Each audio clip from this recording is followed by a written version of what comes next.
welcome to a week of lots of fun. First of all, I want to say I'm thrilled to see so many familiar faces. Half the group was here last year, and they're repeating, and then it's so great to meet all these new people. I had a chance to get to know several of you earlier out on the terrace, so I'm really looking forward to making friends. As I repeat myself every single year, these trips really do bring people together, and that is, cooking isn't just about this. The trip is not about learning how to make food. I mean, it is, but it is also about making friends and creating community. People communicate after the trips too. They go home and they share recipes and ideas. Sometimes they visit each other. So I'm hoping that more relationships will come out of this trip as well. And I just really appreciate your taking the jump to come all the way here to Cilento. I know a lot of times you advertise a trip to someplace like Tuscany. People are like, oh, I want to go to Tuscany. The fact that you came to a little known place called Cilento, which is really, I hope you can see from looking at this is really an undiscovered gem. And even in Italy, people are beginning to, there are articles that I've read about Cilento. It's like, this is like the new hotspot for Italians, because it really is where life is like it was 100 years ago.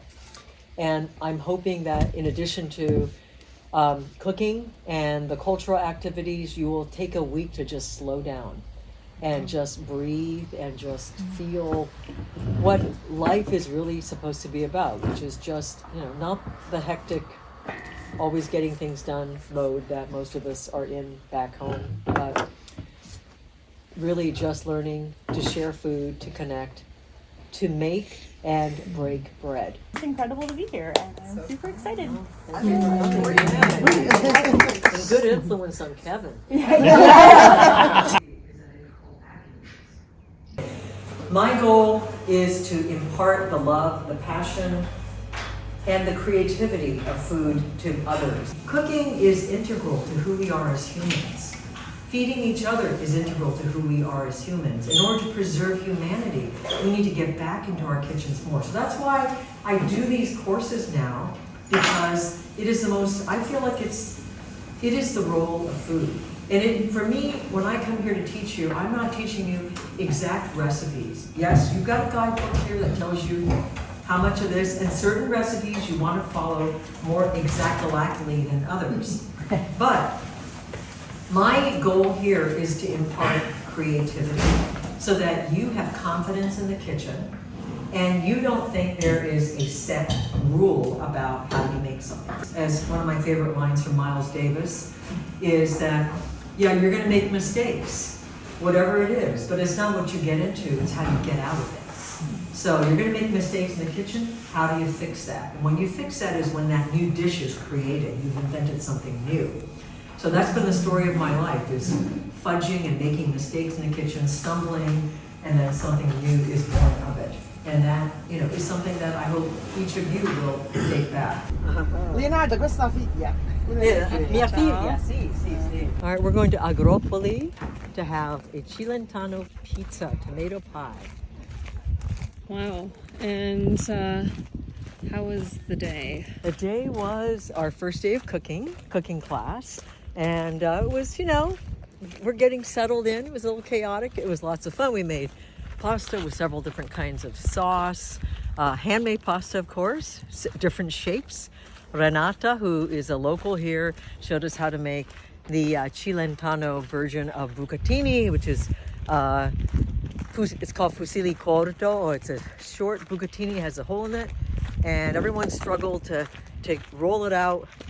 You roll it using this rod, and we all had trouble getting, we get stuck on the rod, wouldn't come out, etc.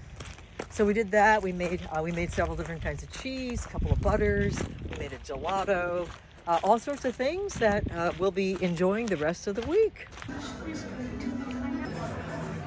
Can't get her to stop. It's just like driving me crazy. Mom, where are we going? We're gonna go find some gelato.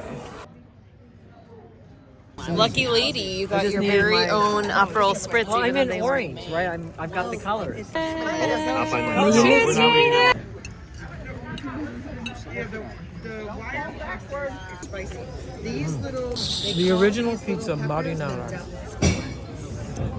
Okay, so if you want it super spicy, you get that one. If you don't... We're off today on a tour for like 12 hours. And we're gonna go see how they make these traditional figs. And we're gonna have a big Cilento lunch. And then we're gonna go to Paestum, which is their Greek ruins. And then we're gonna have another big dinner and then come back here. It's gonna be a 12-hour day.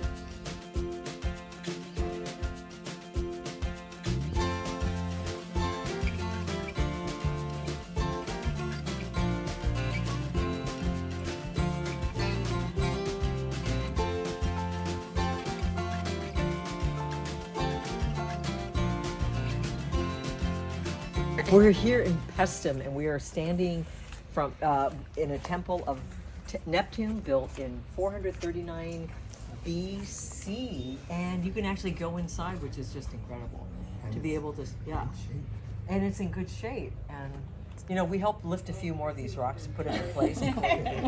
They needed vegan help. Yes, yeah, it's the vegan mussels. Vegan strong. Plant strong. How do they do it? Well, there are lots of theories about it.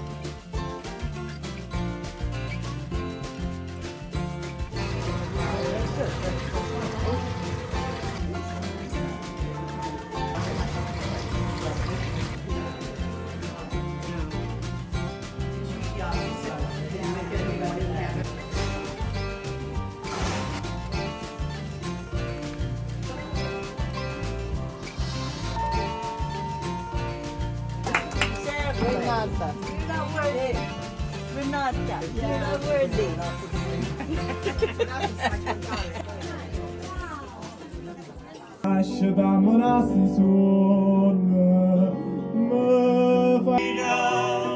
Tanto ne voglio vivere che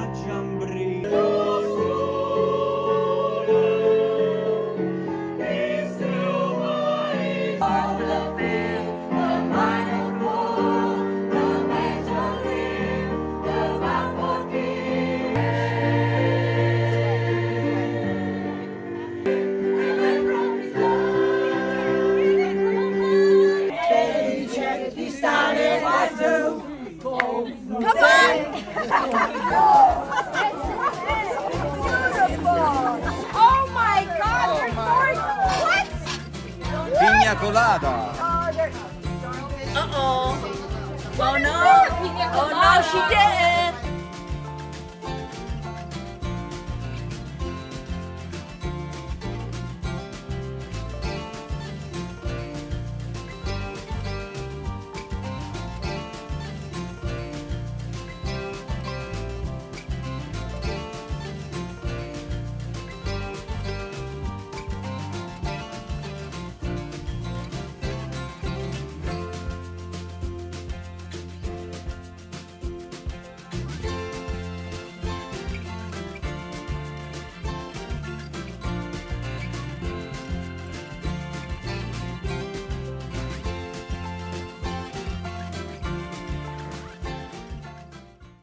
Well, we're gonna go see a beautiful blue lagoon. We're at the beach in Palinuro in the Cilento region of Italy, and we are now gonna go to a beautiful blue lagoon where we can go for a dip.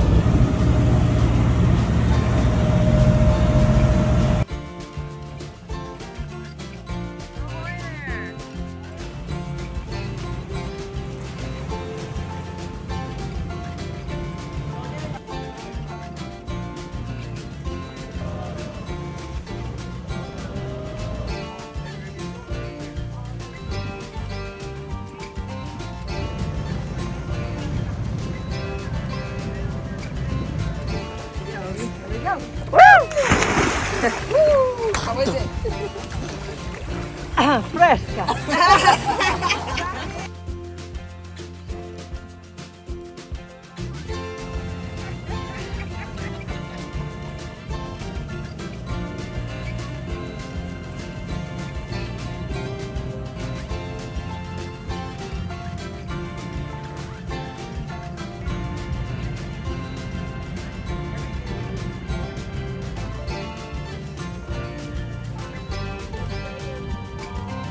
We just went for a boat ride to the beautiful Blue Grotto and just saw the most magnificent clear blue water, Neanderthal bones in one grotto, prehistoric animal bones in another, fossils in the cave walls.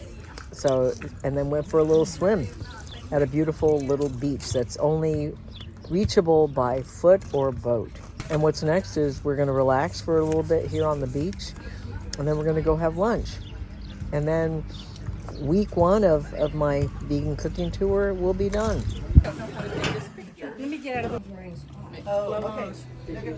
I joined this trip because I love Miyoko's recipes. And so the chance to meet Miyoko and come here and learn all the techniques that were maybe a little bit different just really appealed to me. She really wants to build communities that cook together. Just meeting all the people from all over the United States and Europe, it made a complete community that I really treasure. Last year I came twice. Once I knew it was another trip. This year it was just like, oh yes, yes. I come back because I like to cook. Wanting to cook better vegan food and have more options was important. Not using the store shelf stuff that is not the best ingredients. And so coming to school and being with other like-minded people who want to cook and want to learn. And Miyoko has done like so much work, so much work and so much research. You know, it's almost like she's more of a chemist than a cook sometimes. It's like hands-on. That's how you really learn stuff. See one, do one, teach one. And you know, I think people come here with different ideas about really what they want to accomplish and what they want to do. I come here, come on, this is a gorgeous place. I'm here to cook and to learn how to cook better and to learn how to make more things. So I am a 20-year vegan from Detroit. I came here because as a vegan in the early aughts, you know, Miyoko and Isa and a couple other folks were really the only way you could eat vegan. So I've been a follower of her for a long time, and I was super excited at the opportunity to come meet her and cook beside her for a week. Yeah, it's been fantastic, and I just can't believe how fun this has been, and the friendships and travel buddies we've made. The people that were here are absolutely a blast. I could totally see a handful of these becoming, you know, long-term friendships as well. Hands down, my favorite thing was the cheeses. Getting those recipes, seeing it firsthand, the importance of, you know, when it's important to measure and when you can kind of go by feel and stuff like that, was a particular thing that I thought was very important. And coming and seeing that was my highlight. There's something a little gratifying about having Miyoko make them, and they're actually as good as I made at home. Like, her recipe is that foolproof that they are just fantastic anywhere. And so I'm super excited for the new book to come out. I'm mostly excited going home with these recipes and seeing what she was able to kind of tweak and what little flavor differences or little intricate tweaks will cause things to be a little bit softer or potentially a little firmer or smoother and get it to melt easier and stuff like that. So the knowledge we gain there to cook from scratch and customize even more of what we have is going to be very, very cool. We're going home with what I would say is a reignited passion for cooking and an interest in whole foods. I've been in Italy for about a week now and finally sort of unwinding. It was a great first week, teaching lots of cooking. Some of the things that are just really different here is that I haven't been on technology very much. Life is just slower here, especially in these little villages where it seems like people are living as if they did 100 years ago. And people just care about living their daily lives. They're not trying to achieve great things. They don't have to be influencers. They don't have to, you know, climb the corporate ladder. It just seems like there is a way of just living your daily life here, forging community, being together, and living simply. It's something that we just don't have in the United States very much. We've lost that. We've lost what it means just to be a human being, because we have to be somebody doing something all the time. Which is why I love doing these trips here in Italy, because it really takes me back to sort of my center of, what is life all about?